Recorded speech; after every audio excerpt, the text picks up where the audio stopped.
Regarding a person who is a bit incapacitated due to illness, headache or stomachache, they also exempted from fasting?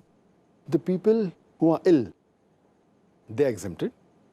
Allah says in the Quran, in Surah Baqarah, chapter number 2, verse number 185, that if a person is ill and traveling, he can make up his prescribed periods of day of fasting later on.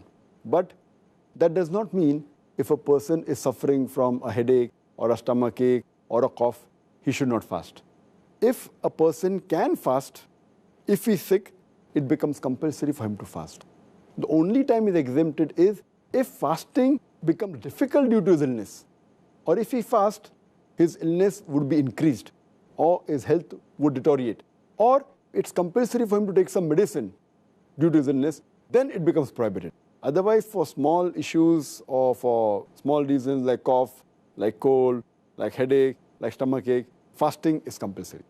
And the reason Allah subhanahu wa ta'ala has exempted those people who are ill, so that Allah subhanahu wa ta'ala does not want to put a burden.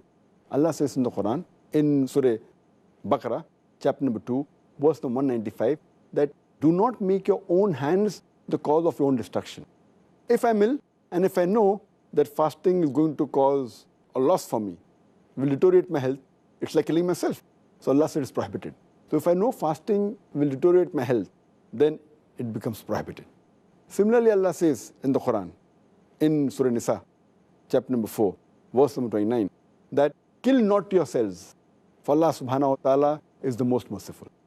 So causing a loss or a damage to your own health yourself is prohibited in Islam. So this exemption is mainly for those people for whom it is difficult or it will deteriorate the health, not for small ailments. Okay.